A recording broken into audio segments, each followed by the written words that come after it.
الحمد لله رب العالمين والعاقبة للمتقين والصلاة والسلام على سيدنا ومولانا محمد وعلى آله وصحبه أجمعين.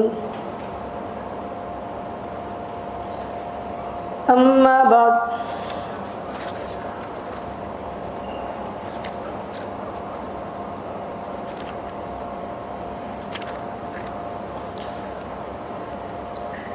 فأعوذ بالله من الشيطان الرجيم. بسم الله الرحمن الرحيم.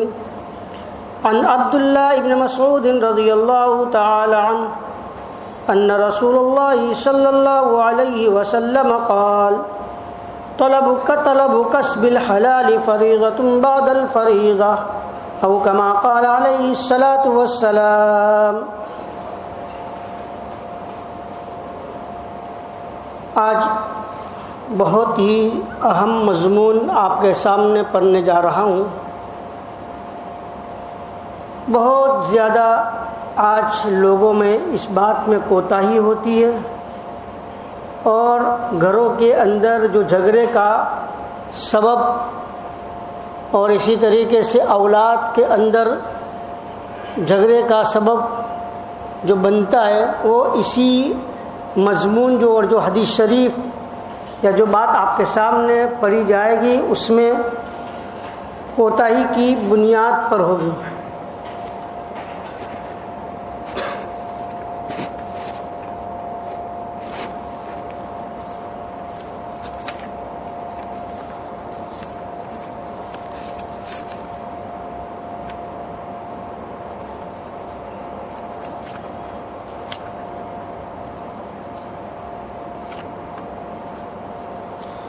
میں نے ابھی قرآن پاک کی جو حدیث پڑھی، بلکہ قرآن پاک کی آیت ہے: فاعوذ باللہ من الشیطان الرجیم، بسم اللہ الرحمن الرحیم، یا ایہا الذین آمنوا لا تاکلوا اموالکم بینکم بالباطل الا ان تکون تجارتا عن تراض منکم.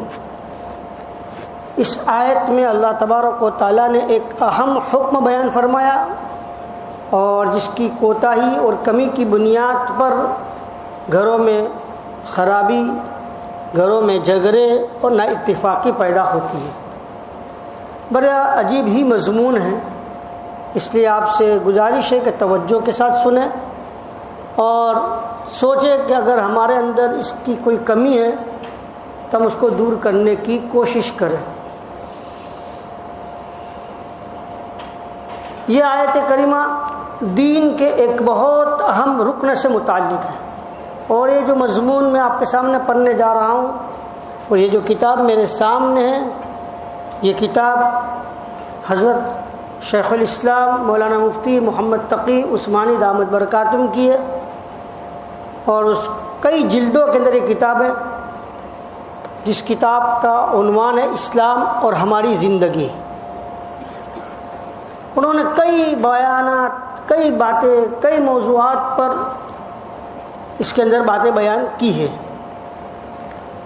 اور آپ حضرات کو معلوم بھی کہ اللہ تبارک و تعالیٰ نے حضرت شیخ الاسلام مولانا مفتی محمد تقی عثمانی دامت برکاتہم کو عجیب اللہ نے صلاحیت دی ہے، مقبولیت دی ہے، اور اللہ رب العزت نے ان کے ذریعے ایک بہت بڑا کام کروایا ہے.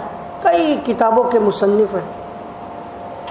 یہ بات آئی تو میں ایک بات کہہ بھی دوں. ایک مرتبہ مکہ مکرمہ میں اس وقت مدرسہ سہولتیہ تھا، اب تو توڑ دیا گیا ہے، جو بہت پرانا مدرسہ سہولتیہ. اس مدرسے کے اندر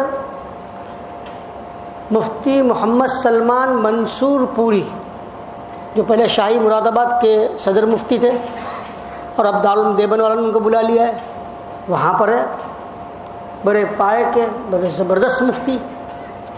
ان کی ملاقات حضرت مولانا مفتی محمد تقی عثمانی دامت برکاتہم سے ہوئی، اور کچھ سوالات حضرت مفتی سلمان منصور پوری دامت برکاتہم نے حضرت مفتی تقی عثمانی دامت برکاتہم سے کیے. اور وہ جوابات ملے. اس سوالات میں ایک سوال یہ بھی کیا کہ حضرت آپ کے اسفار اتنے ہوتے ہیں، کبھی ادھر کبھی ادھر، پھر بھی آپ کی اتنی ساری کتابیں تصنیف ہو رہی ہے اور اتنے ساری باتیں آپ کی آ رہی ہے، آپ کو وقت کب ملتا ہے؟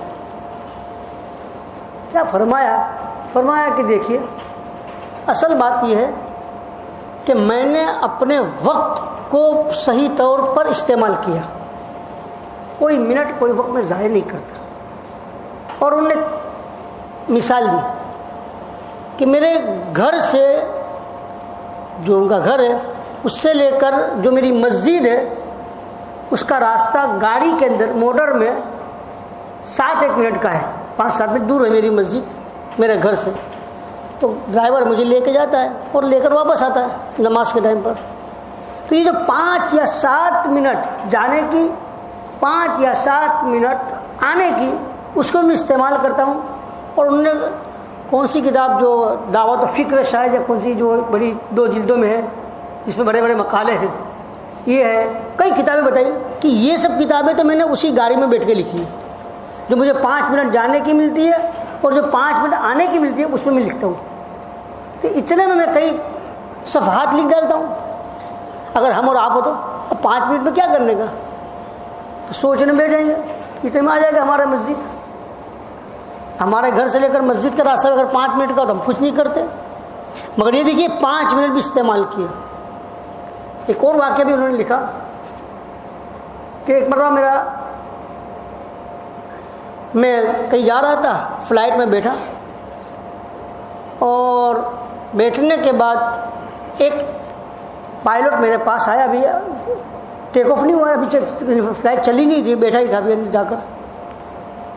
اور پائلٹ ایک ایئر ہوسٹس کو لے کر آیا اور ایئر ہوسٹس کو کہتے ہیں دیکھو تم کب سے مفتی تقی صاحب کہتے ہیں ان سے کچھ پوچھنا ہے تمہیں، یہ ہے مفتی تقی صاحب، جو تمہیں پوچھنا ہے ان سے پوچھو، ورنہ ابھی جیسے ٹیک آف ہوگا فلائٹ ان کا لیپ ٹاپ کھلے گا جب تک کہ لینڈ نہیں ہوگا، پھر وہ مشغول ہو جائیں گے، پھر وہ آپ کی طرف دیکھیں گے بھی نہیں.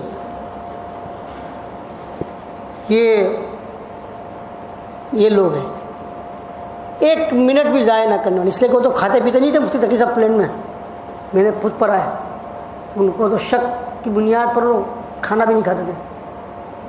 کھانا نہیں تو پورا وقت فلائٹ کے اندر جانے سے لے کر آنے تک پورا وقت کس میں استعمال کرتے، لکھنے میں، پڑھنے میں. تو ان لوگوں کا کوئی منٹ ضائع نہ ہو. ایسے شخص، اور پھر ساری معلومات، ساری چیزیں اللہ تعالیٰ نے عجیب صلاحیت دی. میرے ایک ماموں ہے، انہوں نے خود نے مجھے بتلایا کہ حضرت مفتی محمد شفیع صاحب رحمۃ اللہ علیہ فرمایا کرتے تھے جب وہ چھوٹے تھے، مفتی تقی صاحب فرماتے یہ میرا بیٹا آیت من آیات اللہ ہے، اللہ کی نشانی میں سے ایک نشانی ہے. تو بچپن سے ہی اللہ نے صلاحیت دی تھی. اب انہی کا ایک مضمون ہے جو میں آپ کے سامنے پڑھنے جا رہا ہوں، اس سے آپ انداز لگا لیجیے. یہ دین کے ایک بہت اہم رکن سے متعلق ہے آیت کریمہ. اور وہ دین کا اہم رکن کیا ہے؟ معاملات کی درستی اور اس کی صفائی. جو ہمارے معاملات ہوتے ہیں نا، معاملات کے اندر صفائی، معاملات کی درستگی، یہ اصل چیز ہے. نماز سب پڑھ لیتے ہیں، روزہ سب رکھ لیتے ہیں، اور صدقہ و خیرات سب کر لیتے ہیں، لیکن معاملات میں پتہ چل جاتا ہے کہ کون کیسا ہے. کسی سے کوئی معاملہ کر لو اور وہ اپنے معاملات کے اندر پکا ہے نا، تو سمجھ جاؤ کہ پکا ہے سب چیزوں. اسی طرح تو ہمارے فاروق رضی اللہ تعالیٰ عنہ نے جب کسی کے بارے میں کوئی پوچھا کہ فلاں کیسا ہے، تو کسی نے ان کی تعریف کی، وہ تو ایسے ہے. تو حضرت عمر فاروق رضی اللہ تعالیٰ عنہ نے پوچھا آپ ان کی تعریف کر رہے ہو تو کیا کبھی آپ نے ان کے ساتھ سفر کیا ہے؟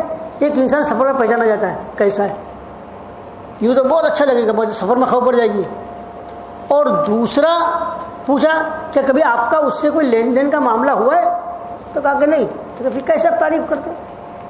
معلوم ہوا کہ معاملات کی صفائی، معاملات کی درستگی ایک اہم چیز ہے.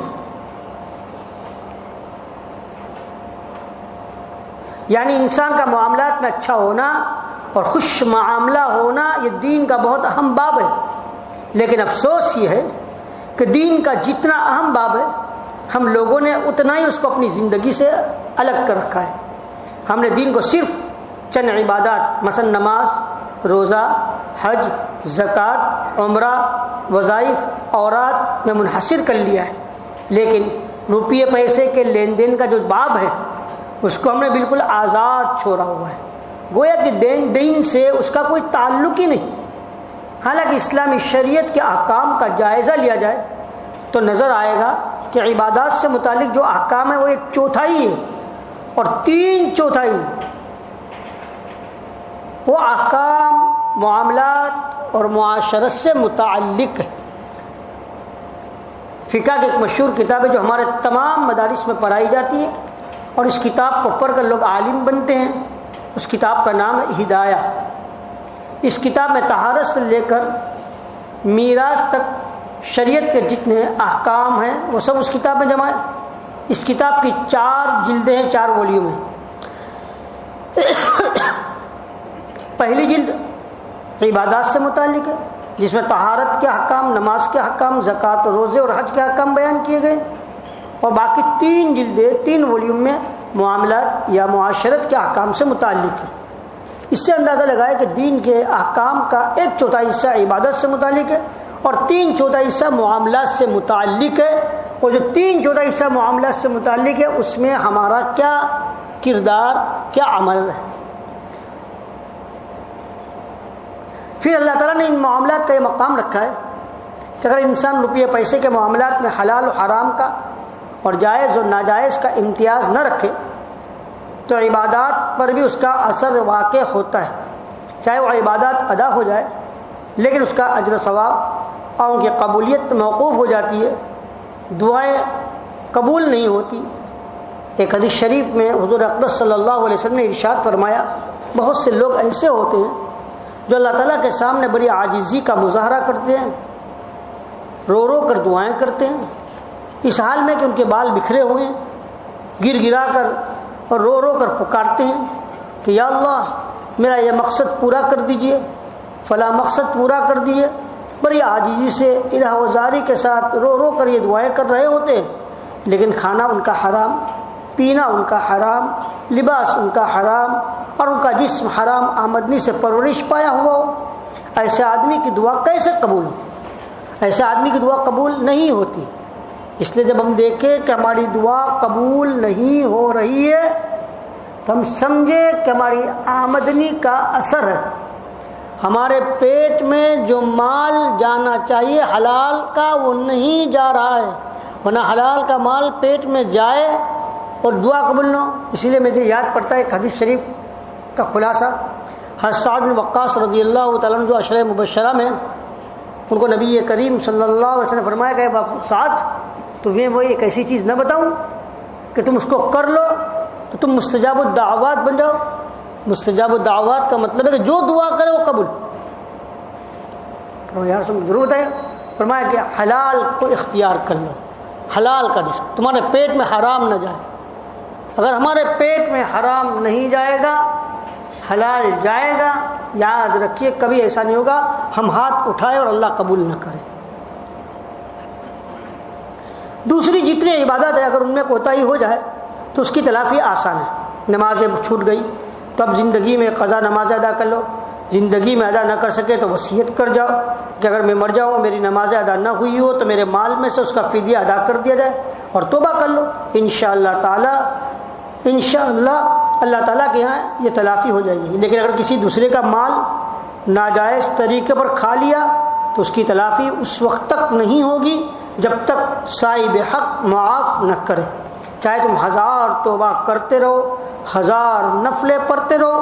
اس لیے معاملات کا باب بہت اہمیت رکھتا ہے۔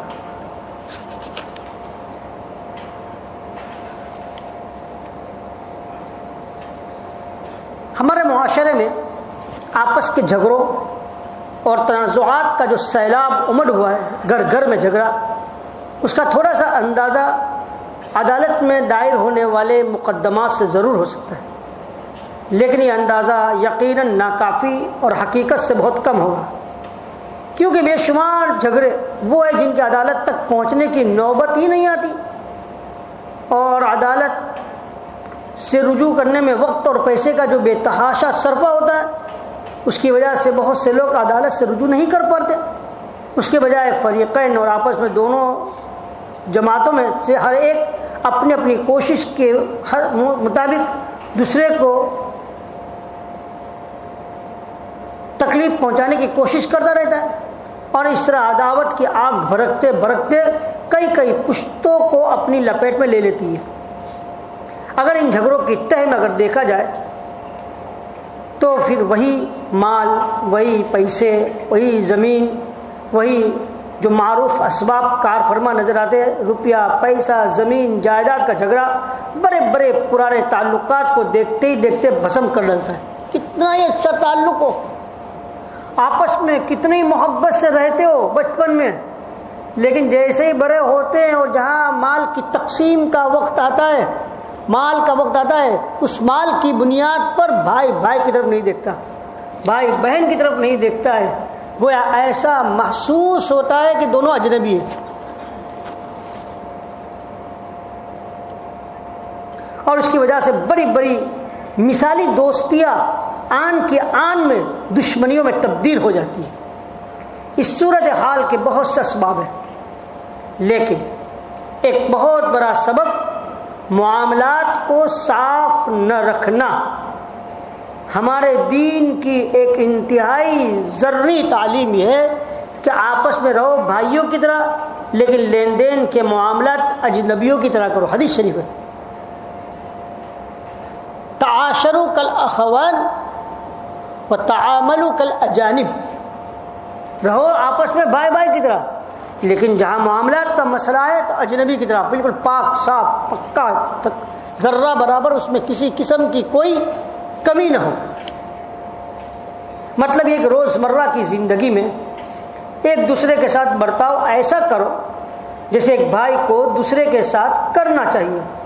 اس میں ایثار، مروت، رواداری، تحمل اور اپنائیت کا مظاہرہ کرو.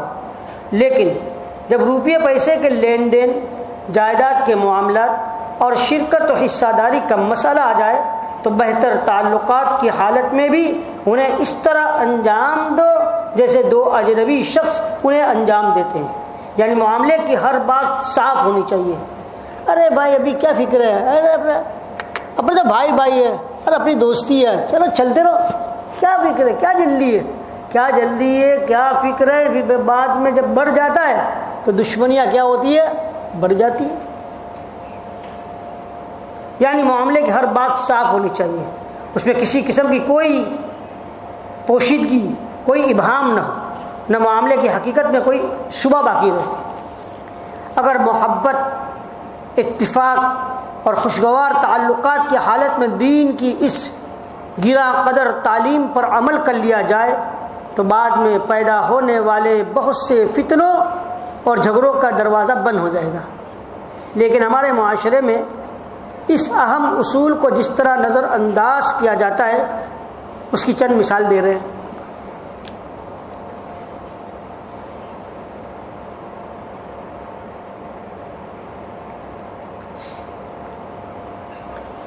اب بات ذرا کان کھول کر سننا، کہاں کا ہمیں کمی آتی ہے اور کہاں کا گھروں کے اندر تکلیفیں پیش آتی ہیں. ایک کاروبار میں کئی بھائی یا باپ بیٹے مشترک طور پر، ملے جلے طور پر ایک ساتھ کام کرتے ہیں اور کسی حساب و کتاب کے بغیر سب لوگ مشترک کاروبار سے اپنی اپنی ضرورت کے مطابق خرچ لیتے. ایک کاروبار ہے سب بھائیوں کا ملا جلا، باپ بیٹے سب کے ساتھ میں، وہ اپنی ضرورت کے پیسے لیتا، وہ اپنی ضرورت کے پیسے لیتا، وہ اپنی ضرورت کے پیسے لے لیتا ہے. یہ بات طے ہوتی ہے کہ کاروبار میں کس کی کیا حیثیت ہے. ابھی یہ کچھ معلوم نہیں، بھائی بازی مرتبہ یہ بات کہاں پیش آتی ہے، باپ کا کاروبار ہے، بچے بھرے ہوئے ہیں، بچے بھی ساتھ میں باپ کے ساتھ لگ گئے. اب یہ بچے کام کر رہے ہیں باپ کے ساتھ، معلوم نہیں ہے بچے جو کام کر رہے ہیں اس کی حیثیت کیا ہے. یہ بچے جو کام کر رہے ہیں اس کی حیثیت کیا ہے. کیا وہ باپ کے ساتھ کام کرنے کی حیثیت پارٹنرشپ ہے، یا اس کا معاون ہے، یا ملازم ہے، کچھ معلوم نہیں. چل رہا ہے کاروبار، باپ بھی چل رہا ہے، بیٹے بھی چل رہے ہیں، باپ کا انتقال ہو جاتا ہے، باپ کے انتقال کے بعد اب بیٹے کام تو کر رہے پر معلوم تو ہے نہیں۔ اب جب کاروبار بڑھ گیا تو بہنیں اٹھی، اس میں تو ہمارا بھی حصہ ہے۔ بھائی کہتے کہ ہم نے تو محنت کی ہے باپ کے ساتھ، تمہارا کون سا حصہ، تم نے کیا کیا ہے؟ تو کہ ہمارا باپ کا ہے، تو کہ تمہارا اپنے باپ کا ضرور، پر محنت کس نے کی؟ ہم نے کی ہے۔ اب جھگڑے شروع، باپ نے کچھ طے نہیں کیا حیثیت، تو اب باپ کے جانے کے بعد گھر میں جھگڑے کس کے ہوں گے؟ بچوں کے جھگڑے شروع ہو جائیں گے۔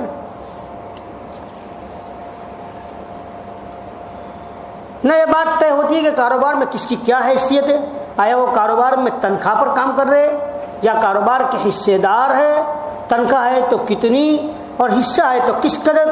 بس ہر شخص اپنی خواہش یا ضرورت کے مطابق کاروبار کی آمدنی استعمال کرتا رہتا ہے، اور اگر کبھی کبھی کوئی شخص یہ تجویز پیش کرے گا کہ کاروبار میں حصے یا تنخواہ وغیرہ متعین کر لینی چاہیے تو اسے محبت اور اتفاق کے خلاف سمجھا جاتا ہے۔ تجھے شرم نہیں آتی بیٹا ہو کر، اور تو ابھی یہ بات کر رہا ہے، میں موجود ہوں اور تو یہ کہہ رہا ہے؟ کہتا ہے یہ سمجھے گے یہ باپ کی محبت کے خلاف۔ لیکن یہ روزمرہ کا مشاہدہ ہے کہ اس طرح کے کاروبار کا انجام اکثر و بیشتر یہ ہوتا ہے کہ دل ہی دل میں ایک دوسرے کے خلاف رنجشیں، عداوتیں، دشمنیاں بڑھتی ہے۔ بالخصوص جب حصے داروں کے یہاں شادیاں ہو جاتی ہیں نا، کچھ لوگوں کی شادیاں ہو گئی اور کچھ کی باقی ہے، کچھ کے وہاں، تو ہر شخص یہ محسوس کرنے لگتا ہے کہ دوسرے نے کاروبار سے زیادہ فائدہ اٹھایا ہے، اس نے میرے بڑے بھائی نے زیادہ لیا، اسے زیادہ لیا، مجھے معلوم نہیں۔ اب یہ باتیں آپس کے اندر رہے گی اور دل میں بدگمانیاں پیدا ہوتی رہے گی، اور مجھ پر ظلم ہوا ہے۔ اگرچہ ظاہری سطح پر باہم دوستی محبت کا وہی انداز باقی نظر آتا ہے، لیکن اندر ہی اندر دشمنی کا لاوا پکتا رہتا ہے، اور بالآخر جب رنجشیں بدگمانیوں کے ساتھ مل کر پہاڑ بن جاتی ہے تو یہ آتش فشاں پھٹ پڑتا ہے، اور محبت و اتفاق کے سارے دعوے دھرے کے دھرے رہ جاتے۔ زبانی تو تکارے سے لے کر لڑائی جھگڑے اور مقدمہ بازی تک کسی کام سے کوئی انسان دور نہیں رہتا۔ بھائی بھائی کی بول چال بند ہو جاتی ہے، ایک بھائی دوسرے کی صورت دیکھنے کو روادار نہیں رہتا، جس کے قابو میں کاروبار کا جتنا حصہ آتا ہے وہ اس پر قابض ہو کر عدل و انصاف کا بے درے خون کرتا ہے، اور پھر اپنی نجی مجلسوں میں ایک دوسرے کے خلاف بدزبانی بدگمانی کا وہ طوفان کھڑا کرتا ہے، الامان والحفیظ۔ پھر چونکہ سالہ سال تک مشترک کاروبار کا نہ کوئی اصول طے پایا تھا کہ آپس میں مل کر جو کاروبار کر رہے تھے کوئی اصول طے نہیں پایا تھا، حساب و کتاب نہیں رکھا گیا تھا، اس لیے اگر اختلافات پیش آنے کی صورت میں سمجھوتے کام لینے کی کوشش کی جائے تو معاملات کی دور الجھ کر اتنی پیچیدہ ہو جاتی ہے کہ منصفانہ تسویہ کے لیے یعنی انصاف عدل کے ساتھ اور انصاف کی سر پکڑنا مشکل ہو جاتا ہے۔ ہر شخص واقعات کو اپنے مفاد کے عینک سے دیکھتا ہے، ہر شخص کو دیکھے گا اس نے وہ کام اس کے مفاد، وہ اس نے یوں کیا، اس نے یوں کیا، اس نے یوں کیا، اس نے یوں کیا، اور آپس میں صلح کا کوئی فارمولہ نظر نہیں آئے گا۔ یہ سارا فساد کیوں ہوا؟ اس وجہ سے پیدا ہوا کہ کاروبار کے شروع ہی میں یا اس میں مختلف افراد کی شامل ہونے کے وقت معاملے کو معاملے کی طرح طے نہیں کیا گیا۔ اگر شروع ہی سے یہ بات واضح ہو کہ کس شخص کی کیا حیثیت ہے، بیٹا کہے باپ کو میں آپ کے ساتھ کام کر رہا ہوں، میری حیثیت کیا ہے، میں آپ کا پارٹنر ہوں، میں آپ کا ملازم ہوں، یا میں آپ کا مددگار ہوں، اور کس کے کیا حقوق فرائض ہے، یہ ساری باتیں تحریری شکل میں محفوظ ہو تو بہت سے جھگڑوں اور بعد میں پیدا ہونے والی پیچیدگیوں کا شروع ہی میں دروازہ بند ہو جائے گا۔ قرآن کریم میں جو آیت سب سے طویل آیت ہے، یا ایھا الذین آمنوا اذا تداینتم بدین الی اجل مسمى فاکتبوا، پورا صفحہ، اس میں اللہ تعالیٰ نے تمام مسلمانوں کو ہدایت دی ہے، جب تم کوئی ادھار کا معاملہ کرو تو اسے لکھ لیا کرو۔ جب معمولی رقم ادھار دینے پر یہ تاکید ہے، معمولی رقم ادھار دینے پر یہ تاکید ہے تو کاروبار کے پیچیدہ معاملات کو رائٹنگ میں لانے کی اہمیت کتنی زیادہ ہوگی۔ یہ حکم اس لیے دیا گیا تاکہ بعد میں جھگڑے اور اختلافات پیدا نہ ہوں، اور اگر ہو تو انہیں حق و انصاف کے مطابق نمٹنا آسان ہو۔ لہذا اگر کسی کاروبار میں ایک سے زیادہ افراد کام کر رہے ہیں تو پہلے ایک قدم پر ان میں سے ہر شخص کی حیثیت کا تعین ضروری ہے، یہاں تک کہ اگر باپ کے کاروبار میں کوئی بیٹا شامل ہوا ہے تو اس کے بارے میں بھی پہلے ہی دن سے طے ہونا ضروری ہے کہ وہ تنخواہ پر کام کرے گا یا کاروبار میں باقاعدہ حصے دار ہوگا یا محض اپنے باپ کی مدد کرے گا۔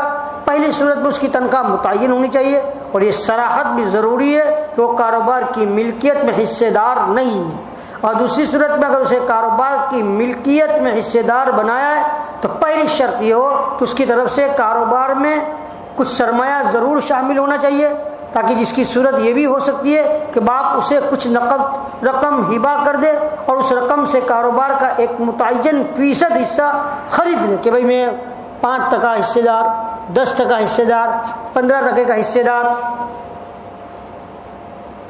دوسری یہ بات تحریری طور پر ایک معاہدہ شرکت کی شکل میں محفوظ کر لینی چاہیے، اور اس معاہدے میں یہ بھی صراحت ہونی چاہیے کہ نفع میں کتنا حصہ اس کا ہوگا، تاکہ بعد میں کوئی الجھن پیدا نہ ہو۔ اگر کسی ایک حصے دار کو کاروبار میں کام زیادہ کرنا پڑتا ہو تو یہ بات بھی طے ہونی چاہیے کہ آیا وہ زیادہ کام خوشی سے کر رہا ہے یا اس زیادہ کام کا کوئی اور زیادہ روپیہ لے گا۔ اگر کوئی معاوضہ دیا جائے گا تو نفع کے کتنے فیصد حصے میں اضافہ کر کے دیا جائے گا یا متعین تنخواہ کی صورت میں۔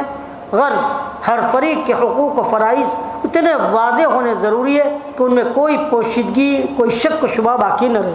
دیکھیے کتنی بات کھول کر حضرت مفتی صاحب دامت برکاتہم بیان کر رہے ہیں۔ اگر بالفرض کسی کاروبار میں اب تک کیا فرما رہے ہیں، اگر بالفرض کسی کاروبار میں اب تک جو اوپر بتائی گئی باتیں ان پر عمل نہ ہوا ہو تو جتنی جلد ہو سکے ان امور کو، ان باتوں کو طے کر لینا ضروری ہے، اور اس معاملے میں کسی شرم، مروت اور طعن و تشنیع کو آڑے نہ آنے دیں۔ معاملات کی اس صفائی کو محبت، اخوت اور اتحاد و اتفاق کے خلاف سمجھنا بہت بڑا دھوکہ ہے، بلکہ در حقیقت محبت اور اتفاق کی پائیداری، مضبوطی ان باتوں کے اندر ہی منحصر ہے، ورنہ آگے چل کر محبت دلوں میں عداوت کو جنم دے سکتی ہے، اور اسی لیے اسلام نے یہ تعلیم دی ہے کہ رہو بھائیوں کی طرح لیکن معاملات اجنبیوں کی طرح کرو۔ ایک اور تکلیف پیش آتی ہے، اس کو بھی ذرا واضح کر رہے سنو۔ ہمارے معاشرے میں جو میڈیم کلاس ہے ان کی ملکیت و مکان کا حصول ایک بڑا مسئلہ ہے۔ عموماً کوئی مکان تعمیر ہوا یا اس کی خریداری خاندان کے کئی افراد نے مل کر کی، اگر باپ نے کوئی مکان بنانا شروع کیا تو بیٹے بھی اپنی اپنی طاقت بساط کے مطابق اس میں اپنی رقمیں لگانے لگے۔ باپ بھی دے رہا ہے، بیٹا بھی دے رہا ہے، ایک مکان تیار ہو رہا ہے، مکان بن رہا ہے، گھر کے اندر 2 بیٹے 3 بیٹے ہو اور باپ بنا رہا ہو، بیٹے بھی نوکری وغیرہ کرتے، وہ بھی اپنے پیسے اس مکان کے اندر دیتے ہیں، سب مل کر مکان بنا رہے۔ اگر باپ نے کوئی مکان بنانا شروع کیا تو بیٹے بھی اپنی اپنی طاقت کے مطابق اس میں اپنی رقمیں لگاتے ہیں، لیکن عام طور سے ہوتا یہ رقمیں کچھ سوچے سمجھے بغیر اور بسا اوقات کوئی حساب رکھے بغیر لگا دی جاتی ہے۔ یہ بیٹا جو دے رہا ہے رقم اپنی نوکری میں سے، اپنے پاس سے حصے میں سے، تو یہ دینا کا اس کا مقصد کیا وہ اس مکان کے اندر اپنی شرکت رکھنا چاہتا ہے یا ایسے ہی باپ کی مدد کے طور پر وہ مکان کی رقم دے رہا ہے، کچھ معلوم نہیں۔ اس لیے ہم لوگ جواب میں لکھتے ہیں کہ اگر تم نے پہلے لینے کی نیت کی، وہ دینے کے وقت تمہارا ارادہ ہو کہ ہم رقم لے لیں گے یا اس مکان کا ہمارا حصہ ہوگا تو برابر ہونا، تو کہیں آگے آئے گا بھی۔ لیکن عام طور سے ہوتا یہ کہ یہ رقمیں کچھ سوچے سمجھے بغیر، بسا اوقات کوئی حساب رکھے بغیر لگا دی جاتی ہے، یعنی یہ بات طے نہیں ہوتی کہ بیٹا جو رقم مکان کی تعمیر کے لیے اپنے باپ کو دے رہا ہے، آیا یہ باپ کی خدمت میں ہدیہ ہے، قرض ہے، یا وہ مکان کی ملکیت میں حصے دار بننے کے لیے رقم خرچ کر رہا ہے؟ پہلی صورت میں نہ وہ مکان کی ملکیت کا حصے دار ہوگا، نہ باپ سے رقم کسی وقت واپس لینے کا حقدار ہوگا۔ دوسری صورت میں مکان تو تنہا باپ کی ملکیت ہوگا، لیکن دی ہوئی رقم اس کے ذمہ قرض سمجھی جائے گی۔ تیسری صورت میں اپنی لگائی ہوئی رقم کے بقدر وہ مکان کی ملکیت میں بھی شریک ہوگا، اور مکان کی قیمت بڑھنے کے ساتھ ساتھ اس کے حصے کی ملکیت میں بھی اضافہ ہوگا۔ کیا بتایا؟ 3 چیزیں بتائی کہ یہ جو مکان کے اندر رقم لگایا جاتا ہے، ہدیہ ہے یا قرض کے طور پر دی ہے، یا مکان کے اندر حصے دار، ہدیہ دیا ہے تو بات ختم۔ اب بہنیں آوے باپ کے انتقال پر مکان میں سے حصہ تو دینا پڑے گا، اب آپ کا اسے مکان سمجھا جائے گا، تو کہ میں نے اتنی ساری رقم دی گئی، قرض دیا ہے تو جتنا قرض دیا ہے مکان کا قیمت جتنی بڑھے گی اپنے قرض کے مطابق، قرض دیا ہے تو جتنا قرض دیا اتنا واپس لے لے، اور اگر حصے دار بننے کے اعتبار سے تو جتنا پیسہ دیا ہے اپنے پیسے کے مطابق اس مکان میں حصے دار رہے گا۔ لیکن میں یہ کہہ رہا ہوں غرض ہر صورت کے تقاضے اور نتائج مختلف ہیں، لیکن چونکہ رقم لگاتے وقت ان تینوں میں سے کوئی صورت طے نہیں ہوتی، نہ اسے یہ معلوم ہوتا ہے ہدیہ دیا ہے، نہ اسے یہ معلوم قرض دیا ہے، اور نہ اسے یہ معلوم کہ میں حصے دار بننا چاہتا ہوں، نہ رقموں کا پورا حساب رکھا جاتا ہے۔ اس لیے آگے چل کر جب مکان کی قیمت بڑھتی ہے تو آپس میں جھگڑے شروع ہو جاتے ہیں، اور خاص طور پر باپ کے انتقال کے بعد جب ترکے کی تقسیم کا مرحلہ آتا ہے تو یہ اختلافات ایک ایسا مسئلہ بن جاتا ہے جس کا حل کرنا مشکل۔ ان کی وجہ سے بھائیوں میں بہت زیادہ آپس میں لڑائی کی نوبت آ جاتی ہے، لڑائی جھگڑوں سے خاندان کا خاندان متاثر ہوتا ہے۔ اسی لیے جب خاندان کے کسی بڑے کا انتقال ہو تو شریعت کا حکم یہ ہے جلد از جلد اس کا ترکہ اس کے شرعی وارثوں کے درمیان تقسیم کیا جائے، لیکن ہمارے معاشرے میں شریعت کے اس حکم سے شدید غفلت برتی جاتی ہے۔ بعض اوقات تو جس کے ہاتھ جو لگتا ہے لے اڑتا ہے، بڑا بیٹا ساتھ میں تو قابض، چھوٹا ہے تو ساتھ میں، جس کے ہاتھ میں جو آیا اس نے لے لیا۔ بعض اوقات تو جس کے ہاتھ میں جو آتا ہے لے لیتا ہے، حلال و حرامی کی پرواہ نہیں کی جاتی۔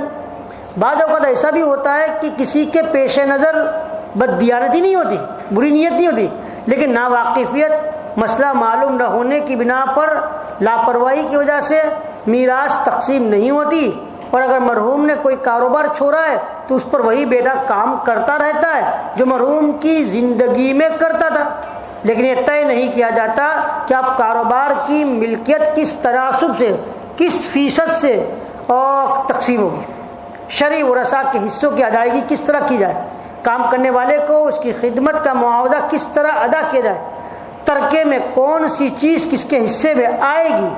بلکہ اگر کوئی شخص ترکے کی تقسیم کی طرف توجہ دلائے بھی تو اس کی تجویز کو ایک معیوب عیب والا سمجھا جاتا ہے کہ ابھی مرنے والے کا کفن بھی میلا نہیں ہوا اور لوگوں نے بٹوارا شروع کر دیا۔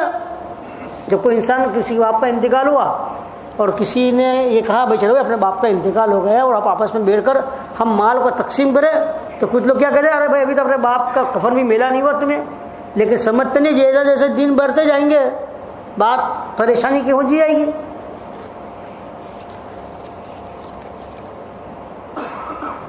حالانکہ یہ بٹوارا شریعت کا حکم بھی ہے، معاملات کی صفائی کا تقاضا بھی ہے، اور اسے نظر انداز کرنے کا نتیجہ وہی ہوتا ہے کہ ایک عرصہ گزرنے کے بعد وارثوں کے درمیان حقوق کا خیال آتا ہے، پھر رنجشیں، عداوتیں، دشمنیں بڑھتی ہے، ترکے کی چیزوں کی قیمتوں میں زمین و آسمان کا فرق پڑ جاتا ہے، اور چونکہ کوئی بات پہلے سے طے نہیں ہوئی ہوتی اس لیے معاملات الجھ جاتے ہیں، ان کے مناسب فیصلہ بڑا مشکل ہو جاتا ہے، اور ان سب باتوں کا نتیجہ لڑائی جھگڑے کی صورت میں نمودار ہوتے ہیں۔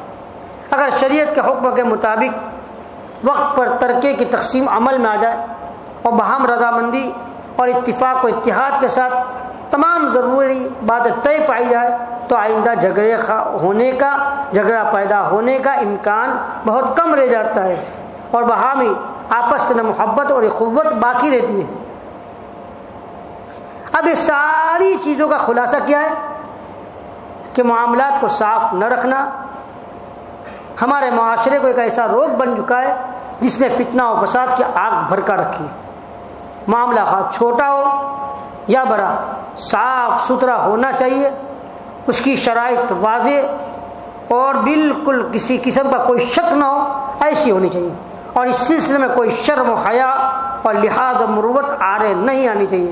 جب ایک مرتبہ معاملے کی شرائط اس طرح طے پائی جائے گی تو اس کے بعد باہمی برتاؤ میں جو شخص جس سے جتنا حسن سلوک کر سکے بہتر ہی بہتر ہے، اور یہی مطلب ہے اس ارشاد کا کہ رہو بھائی کی طرح اور معاملات کرو اجنبیوں کی طرح۔ اب آگے جو ایک بات آئی تھی ترکے کے تقسیم کے بارے میں، تو اس کی بھی کچھ تفصیل آپ کے سامنے بیان کر دوں۔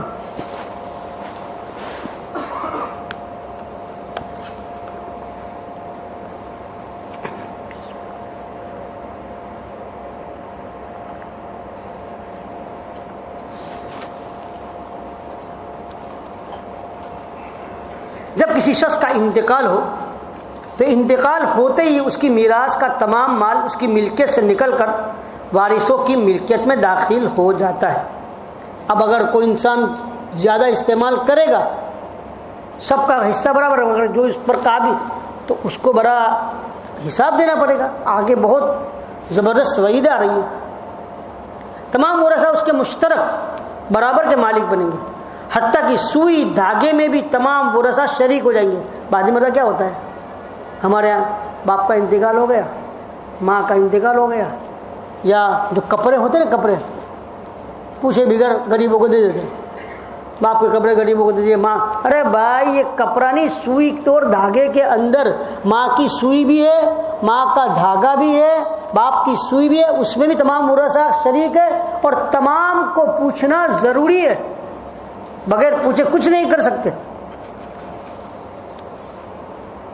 وہ سب خوشی سے کسی شخص کو مرنے والے کے سامان کے استعمال کی اجازت دے سب مل کر تو اس سامان کو استعمال کرنا جائز ہے، لیکن اگر کوئی وارث استعمال کرنے کی اجازت نہیں دیتا بلکہ وہ مال کو تقسیم کروانا چاہتا ہے، یا کوئی وارث موجود نہیں بلکہ کوئی غائب ہے جس کی وجہ سے اس کو پوچھا نہیں جا رہا ہے، اس کی رضامندی کا ہمیں علم نہیں، یا کوئی وارث نابالغ ہے جس کی رضامندی کا اعتبار نہیں، ان تمام صورتوں میں مرنے والے کے مال کو کسی بھی شخص کے لیے یہاں تک کہ کسی وارث کے لیے بھی میت کے مال کو اپنے استعمال میں لانا بالکل ناجائز اور حرام۔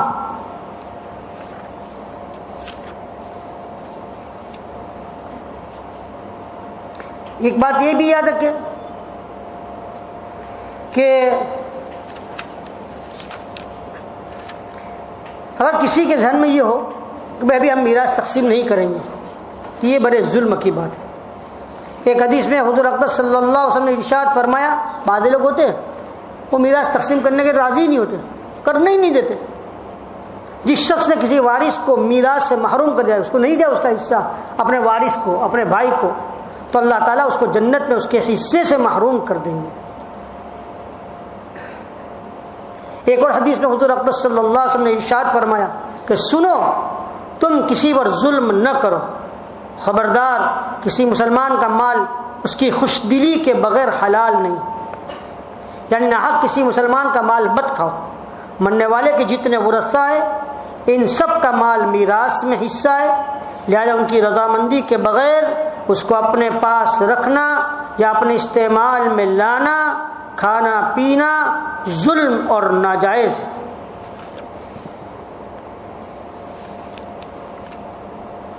ایک بزرگ نے بڑی عبرت کا واقعہ سنایا۔ ان کے زمانے میں ایک بہت بڑے عالم تھے، جب ان کا انتقال ہو گیا تو ان کے انتقال کے بعد ان کے کسی شاگرد نے ان کو خواب میں دیکھا کہ وہ عالم برہنہ جسم، ننگے جسم کے ساتھ ایک چٹیل میدان میں دوپہر کی سخت گرمی سے بے چین ہو کر اور پریشان ہو کر ادھر سے ادھر ادھر سے ادھر دوڑ رہے ہیں، بے قرار اور بے چین ہیں۔ ایک بزرگ نے یہ واقعہ سنایا کہ خواب میں دیکھا ایک بہت بڑے عالم کو، نام نہیں لکھا، تو ان بزرگ نے پوچھا حضرت آپ نے تو ساری زندگی اللہ کی اطاعت و فرما برداری میں گزاری، عبادات میں گزاری، خدمت دین میں گزاری، مخلوق کی اصلاح اور تربیت میں گزاری، کیا ان میں سے کوئی عبادت قبول نہیں ہوئی تو آپ کا یہ حال ہوا؟ انہوں نے جواب میں ارشاد فرمایا ایسا نہیں ہے بھائی، بلکہ اللہ تعالیٰ نے جن اعمال صالحہ اور اچھے اعمال کرنے کی توفیق دی تھی وہ سب قبول ہو گئے، لیکن میں فی الحال جس عذاب کے اندر مبتلا ہوں وہ صرف اور صرف ایک سوئی کی وجہ سے، کتنی وجہ سے؟ بڑی رقم کی وجہ سے نہیں، بڑے مال کی وجہ سے نہیں، ایک سوئی کی وجہ سے۔ وہ کیا ہے؟ شاگرد نے پوچھا وہ کیسے؟ انہوں نے جواب دیا کہ مرنے سے چند روز پہلے میں اپنا کپڑا سینے کے لیے سوئی مانگ لایا تھا بازو میں سے، پڑوس میں سے، پھر کپڑا سی کر سوئی الماری پر رکھ دی، واپس کرنا یاد نہیں رہا، اور اس کے بعد میرا انتقال ہو گیا۔ اب یہ عذاب جو تم دیکھ رہے ہو وہ سوئی جو میں نے واپس نہیں کیے اسی سوئی کی وجہ سے ہو رہا ہے۔ تم صبح جب بیدار ہو تو میرے گھر جانا اور گھر والوں سے کہنا کہ الماری میں فلاں جگہ پر وہ سوئی رکھی ہوئی ہے، وہ تم لے کر میرے فلاں پڑوسی کو پہنچا دینا تاکہ مجھ سے اللہ یہ عذاب دور فرما دے۔ چنانچہ وہ شاگرد صبح اٹھ کر سیدھے استاد کے گھر پہنچے اور گھر والوں سے پوچھا کہ فلاں الماری میں فلاں جگہ پر کوئی سوئی رکھی ہوئی ہے؟ گھر والوں نے دیکھ کر بتایا کہ ہاں رکھی ہوئی ہے۔ اس نے پوچھا کہ تمہیں معلوم ہے یہ سوئی کس کی ہے؟ انہوں نے بتایا کہ ہاں مرحوم فلاں پڑوسی سے لائے تھے، اور ہم نے سوچا کہ ذرا آنے جانے والوں کا سلسلہ ختم ہو جائے تو یہ سوئی ان کو واپس کر دیں گے۔ شاگرد نے بتایا کہ میں نے ان کو خواب میں دیکھا ہے اور وہ اس سوئی کی وجہ سے عذاب میں مبتلا ہے، اس لیے وہ سوئی تم مجھے دے دو تاکہ میں جلدی سے وہ پڑوسی کو پہنچا دوں اور ان کی طرف سے جو لیٹ اور تاخیر ہو گئی اس کی معافی مانگ لوں۔ چنانچہ شاگرد نے وہ سوئی لے کر پڑوسی کو دے دی اور ان کو بتایا کہ اس سوئی کی وجہ سے حضرت کو بڑا عذاب ہو رہا ہے۔ وہ پڑوسی بھی سن کر رو پڑا، کتنی معمولی چیز کی وجہ سے ان کو عذاب ہو رہا ہے، میں نے اللہ کے لیے ان کو معاف کیا، یا اللہ آپ بھی اپنی رحمت سے ان کو معاف فرما دیں اور ان کا عذاب دور فرما دیں۔ وہ شاگرد کہتے جب رات کو میں سویا پھر دوبارہ میں نے ان کو خواب میں دیکھا، لیکن اب منظر بدلا ہوا تھا۔ اب حضرت ایک خوبصورت اور سرسبز و شاداب باغ کے بیچوں بیچ ایک مسہری پر آرام فرما رہے ہیں، چاروں طرف حشم و خدم نوکر و چاکر موجود ہے، پھلوں اور پھولوں کے درخت لگے ہوئے، ٹھنڈی ٹھنڈی ہوائیں چل رہی ہے۔ میں نے قریب جا کر ان کو سلام کیا اور پوچھا کہ اب کیا حال ہے؟ انہوں نے جواب میں فرمایا کہ جس وقت تم نے پڑوسی کو سوئی پہنچائی اور اس نے کہا میں اللہ کے لیے معاف کرتا ہوں، بس اسی لمحہ میرا وہ عذاب ٹل گیا، اور جو نعمتیں تم دیکھ رہے ہو یہ اللہ تعالیٰ نے اپنے کرم سے اپنے دین کی خدمت کی جو توفیق عطا فرمائی دی اس کا بدلہ ہے۔ حضرت مولانا ظفر علی خان صاحب جن کا بہت ساری کلپ آتی ہے، پاکستان کے بڑے مولانا نے، ابھی ان کا انتقال ہو گیا، میں نے ان کی کلپ میں ایک بات سنی، وہ فرماتے کہ میں فارغ ہوا مدرسے سے، ابھی نوجوان تھا، اور ایک میرے گھر سے کسی دوسرے شہر میں گیا، وہاں میری مسجد میں امامت تھی اور مدرسہ بھی پڑھاتا تھا۔ ایک بار رات کو میں سو گیا، میری والدہ کا انتقال ہو گیا تھا۔ میری ایک بار رات کو میں سویا تو رات کو خواب میں دیکھتا ہوں میں اپنی والدہ کو، کہ میری والدہ خواب میں آئی تو کہا کہ بیٹے سن، تو میں نے اپنی والدہ کو دیکھا کہ میری والدہ بہت عذاب میں، تو میں نے اپنی والدہ سے پوچھا کہ اماں یہ کیا حال ہے، کیا بات ہے؟ تو بیٹا خوش رہی، اصل بات یہ ہوئی تھی کہ میرے انتقال سے کچھ دن پہلے اپنے گھر مہمان آئے تھے اور فرائی پین اپنے گھر نہیں تھی، اور مجھے کچھ کام کی ضرورت پیش آئی تو میں پڑوسی سے فرائی پین لینے گئی تھی، وہ لے کر آئی اور اس کو کام میں استعمال کیا، اس کے بعد میں بھول گئی واپس دینا اور میرا انتقال ہو گیا، اسی کی وجہ سے عذاب ہو رہا ہے۔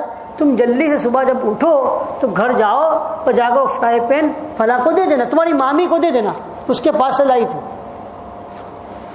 یہ کہتے سب صبح میری آنکھ کھلی، جلدی سے نکلا مسجد سے، ریلوے اسٹیشن پہنچا، ٹرین پکڑی اور اپنے گھر پہنچا۔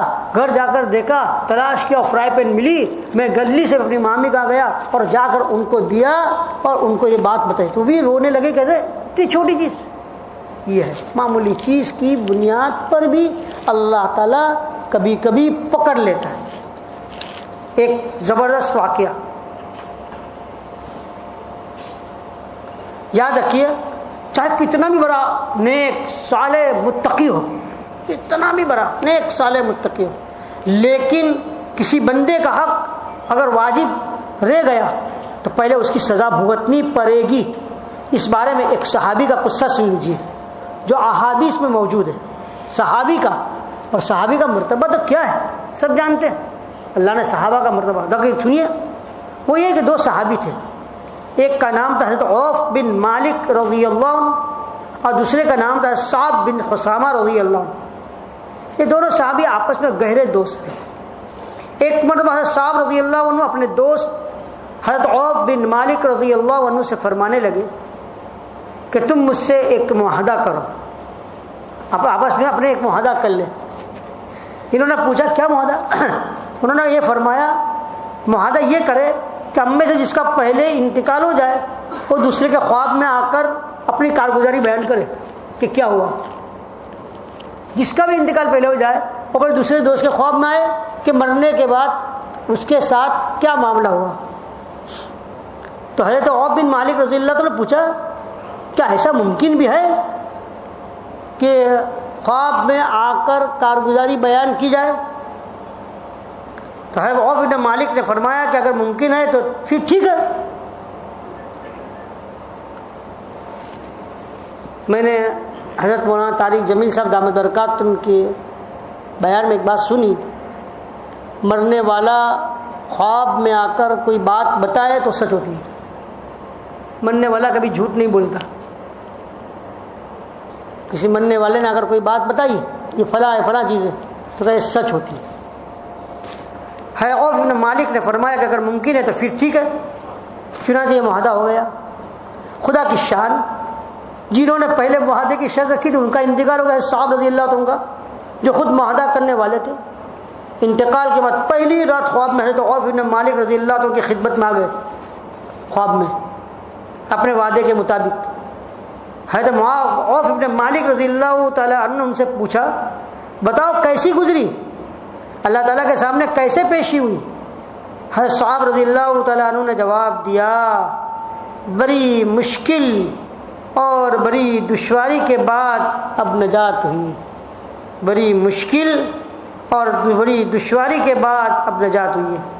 بات کرتے کرتے حضرت عوف بن مالک رضی اللہ عنہ نے دیکھا کہ حضرت صاحب رضی اللہ تعالیٰ عنہ کی گردن پر جلنے کا اور داغ، زخم کو داغ دیتے ہیں کوئی، اس کا سیاہ داغ لگا ہوا ہے۔ انہوں نے حضرت صاحب رضی اللہ تعالیٰ عنہ سے پوچھا بھائی یہ کیا ہے، یہ داغ کیسا ہے؟ حضرت صاحب رضی اللہ تعالیٰ عنہ نے بتایا کہ دراصل میں نے ایک ضرورت کے لیے ایک یہودی سے 10 دینار ادھار لیے تھے، اور وہ ادھار جو 10 دینار لیے تھے میں ابھی ادا نہیں کر سکا کہ میرا انتقال ہو گیا، اور وہ 10 دینار ادا نہ کرنے کی وجہ سے اللہ نے مجھے یہاں داغ دیا اور دینار سے۔ یہ سیاہ داغ جو تم دیکھ رہے ہو یہ اس کے داغے جانے کا نشان ہے۔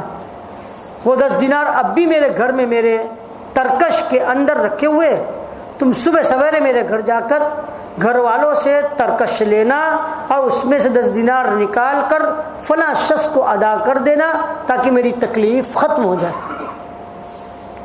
اسی طرح عوف بن مالک رضی اللہ تعالیٰ عنہ نے یہ بھی دیکھا کہ صاحب رضی اللہ تعالیٰ عنہ کے ہاتھوں کی انگلیوں پر کپڑا لپٹا ہوا ہے، اور ایسا معلوم ہو رہا ہے کہ وہ انگلیاں اندر سے بہت زیادہ زخمی ہیں۔ انہوں نے پوچھا بھائی یہ آپ کی انگلیوں میں کیا ہو گیا ہے؟ انہوں نے جواب دیا کہ جس تکلیف میں انتقال ہوا کچھ لگ گیا ہوگا ہاتھ میں انگلی، اور اسی تکلیف برداشت نہیں کر پائے ہوگے اور ان کا انتقال ہو گیا۔ کہ جس تکلیف میں میرا انتقال ہوا وہ تکلیف اتنی شدید تھی کہ اس کی شدت کی وجہ سے میں نے اپنی انگلیاں چبا لی، میں تکلیف برداشت نہیں کر سکا. بات نہیں ہوتا ہے, بعد میں انسان جب کچھ سوچ میں ہوتا ہے گہری, کوئی اپنے دانتوں میں اپنی انگلیوں کو چبا لیتا ہے. تو میں نے اپنی انگلیاں چبا لی. اس کے بعد جب اللہ تعالیٰ کے سامنے پیشی ہوئی تو اللہ تعالیٰ نے فرمایا کہ جس چیز کو تم نے خود بگاڑا ہے ہم اس کو درست نہیں کریں گے. معلوم ہوا کہ جو انسان خود کرتا ہے اس کو کبھی میں نے اس کو اس لیے چبایا ہے, چھپایا ہے کہ اگر آپ اس کو دیکھیں گے تو آپ کو بھی تکلیف ہوگی. حضرت عوف بن مالک رضی اللہ عنہ فرماتے صبح اٹھ کر سب سے پہلے میں ان کے گھر گیا اور ان سے ترکش مانگا. تو اس میں واقعی 10 دینار رکھے ہوئے تھے اور غالباً وہ دینار استعمال میں بھی نہیں آئے تھے. میں نے جا کر ان کا یہ قرض ادا کر دیا اور اس کے بعد میں حضور اقدس صلی اللہ علیہ وسلم کی خدمت میں حاضر ہوا اور خواب کا سارا واقعہ نبی کریم صلی اللہ علیہ وسلم کو بیان کیا اور بتایا کہ میں نے ان کا قرض تو ادا کر دیا ہے لیکن ان کو انگلیوں کی تکلیف بہت شدید ہے جو مجھ سے دیکھی نہ گئی. اس کے لیے یا رسول اللہ صلی اللہ علیہ وسلم آپ دعا فرمائیں. چنانچہ حضور اقدس صلی اللہ علیہ وسلم نے اپنے دستے مبارک اٹھائے اور ان کے لیے دعا کی, یا اللہ صاحب کو معاف فرما. اور دوسری رات جب میں نے سویا تو حضرت صاحب رضی اللہ تعالیٰ عنہ پھر خواب میں آئے اور اب ان کی گردن کا داغ بھی دور ہو چکا تھا اور ان کی انگلیاں بھی ٹھیک ہو چکی تھی نبی کریم صلی اللہ علیہ وسلم کے دعا کی برکت سے. یہ 2 واقعات آپ نے سنے. پہلا واقعہ ایک بہت بڑے بزرگ کا تھا اور دوسرا واقعہ ایک صحابی کا تھا. ان بزرگ کو ایک سوئی کی وجہ سے عذاب ہو رہا تھا اور ان صحابی کو صرف 10 دینار کی وجہ سے عذاب ہو رہا تھا. اب صحابی کا یہ حال ہو ہمارا شمار تو کیا ہوگا, اپنا تو ہمارا تو کیا حال ہو سکتا ہے. میرے عزیزوں, اگر ہم میراث تقسیم نہ کرنے کے گناہ کا ارتکاب کریں گے اور خود ہی ہضم کر جائیں گے تو پھر کس قدر شدید عذاب میں مبتلا ہونے کا اندیشہ ہے. بہت سے لوگ اتنا تو کر لیتے کہ بیٹوں کو بھائیوں کو میراث دے دیتے, لیکن یہ کتنا بڑا ظلم عظیم ہمارے معاشرے میں ہو رہا ہے کہ بہنوں کو اور بیٹیوں کو میراث سے محروم کر دیتے. اول تو بہنیں میراث کا مطالبہ ہی نہیں کرتی, بیچارے کیا سے مطالبہ کر رہے, اس کے اندر طاقت ہی نہیں ہوتی کہ بھائی کا کچھ مانگے. اگر مطالبہ کرتی ہے تو بھائی یہ کہہ دیتے کہ والد صاحب نے تمہاری شادی کے موقع پر تمہارے لیے جو مال دیا, جو جہیز تیار کیا, وہ سب تمہارا حق ادا ہو گیا. بہت سے لوگوں کا یہ خیال ہوتا ہے کہ شادی کے موقع پر جو دے دیا اس سے اب اس کا میراث میں کوئی حصہ باقی نہیں رہا. یاد رکھیے یہ جواب بالکل غلط ہے. اس لیے کہ زندگی میں باپ اپنی اولاد کو جو کچھ دیتا ہے وہ ہدیہ اور تحفہ ہے, اس کا میراث سے کوئی تعلق نہیں. اس لیے کہ میراث تو وہ مال ہے جو انسان مرتے وقت چھوڑ کر جاتا ہے اور اس میں سارے وارث اپنے حصے کے مطابق حقدار ہوتے ہیں. اور زندگی میں کسی وارث کو کچھ مال دینے سے آدمی اس کی میراث سے محروم نہیں ہوتا اور میراث سے اس کا حصہ ختم نہیں ہوتا. اللہ بچائے, اللہ بچائے. بعض بھائی تو اپنی بہنوں کو جب وہ اپنا حصہ یعنی بہنیں حصہ مانگنے لگتی ہے تو یہ بھائی تکلیف دینے والا جواب دیتا ہے, بتاؤ بھائی چاہیے یا مال چاہیے. بعض بھائی ایسا کہتے ہیں تمہیں بھائی چاہیے یا مال چاہیے. مطلب یہ ہوتا ہے کہ اگر تم اپنی میراث کا حصہ مانگتی ہو تو ہمیشہ کے لیے ہمارا اور تمہارا رشتہ ختم. اب ہم تمہیں نہ کبھی بلائیں گے, نہ کھلائیں گے, اور نہ تمہارے پاس آئیں گے, نہ تمہارے مرنے میں شریک ہوں گے, نہ جینے میں. لیکن اگر تم اپنا حصہ میراث چھوڑتی ہو تو ہم تمہارے بھائی ہیں, تمہیں ہر موقع پر پوچھیں گے, تمہاری غمی اور خوشی میں شریک رہیں گے. اس طرح بہنوں اور بیٹیوں پر ظلم عظیم روا انسان کرتا ہے. بعض لوگ جو بہت زیادہ دیندار بنتے ہیں وہ بہنوں سے ان کے حصے کے اپنے حق میں دستبرداری کرتے. بیچاری بعض بہنیں کیا کہتی ہے, مجھے کچھ نہیں چاہیے, میں نے معاف کر دیا, نہ مجھے کچھ نہیں چاہیے. پہلے لاگے نا حضرت شاہ مولانا ابرار الحق صاحب بردوی رحمۃ اللہ علیہ فرماتے کہ ان کے حصے کے مطابق جو رقم ہے پہلے ان کے پاس لگے رکھ دو, 10 لاکھ روپے تمہارے, اور ان کے ہاتھ میں دو اور پھر کو میں اب دے دو واپس. پھر دیکھتے کہ روپیہ ہاتھ میں آتا, پھر دیتے. وہ تو بیچارے کو معلوم ہی نہیں ہوتا کہ میرا حصہ کتنا بن رہا ہے. اور یہ کہتے بھائی معاف کر لو. بعد کیا کہتے ہیں ہماری بہنیں بہت مضبوط ہے ماشاء اللہ, اچھی, اگر کتنی بھی اچھی ہو مضبوط ہو, اس کا جو حصہ بنتا ہو تو تمہیں دینا پڑے گا.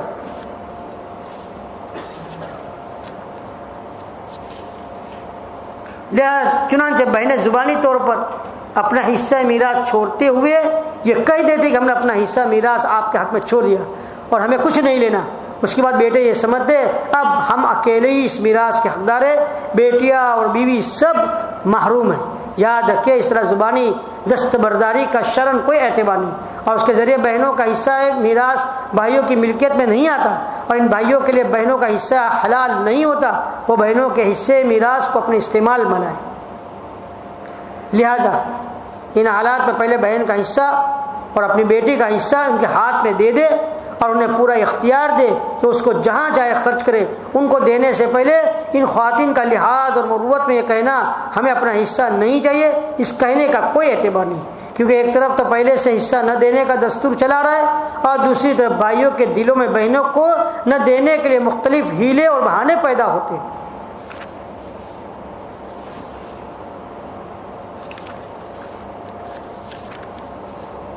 لہذا میرے محترم بزرگوں، ہمیں اپنی زندگی اس طرح گزارنی چاہیے کہ نہ تو ہماری زبان سے کسی کو تکلیف پہنچے، نہ ہمارے ہاتھ پاؤں سے کسی کو تکلیف پہنچے، نہ ہمارے ذمے کسی کا مالی حق باقی رہے۔ فرماتے کہ میرے استاد محترم مولانا سبحان محمد صاحب دامت برکاتہم سنایا کرتے تھے، قیامت کے دن اگر ایک چونی بھی کسی کے ذمے نکل رہی ہوگی، وہ دنیا میں اس نے اس کو ادا نہ کیا ہوگا، تو قیامت کے روز اس چونی کے بدلے 700 مقبول نمازیں ادا کرنی پڑے گی۔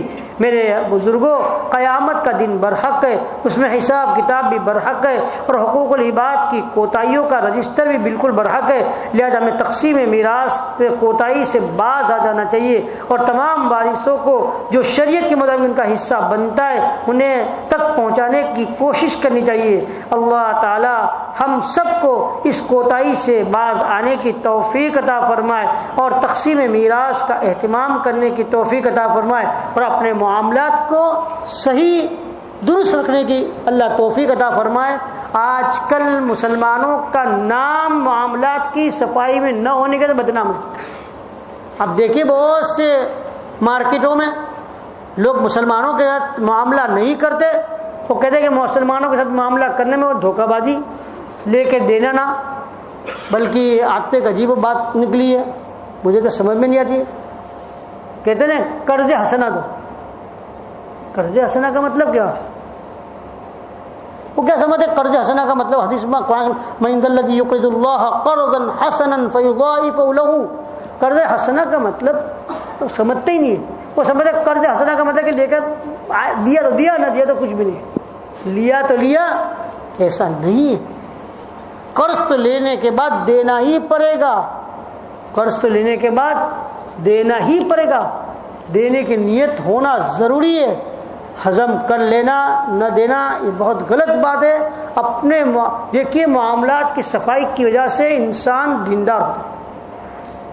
کوئی کسی کے بارے میں کہتے ہیں یہ معاملات کا صاف ہے، سمجھو وہ دیندار ہے، یہ بہت دیندار ہے۔ اور ہم اپنے اسلاف کے واقعات کو پڑھیں اور بزرگوں کے واقعات کو پڑھیں کہ وہ معاملات میں کتنے پکے صاف تھے، اور آج کا مسلمان معاملات میں کتنا کچا ہے۔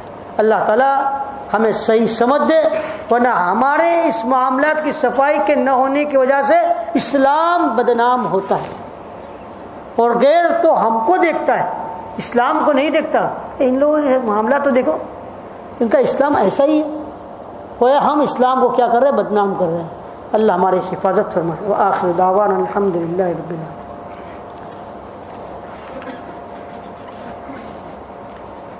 محترم علماء کرام اور عزیز ساتھی، جیسا کہ حضرت مفتی صاحب نے شروع میں فرمایا، حضرت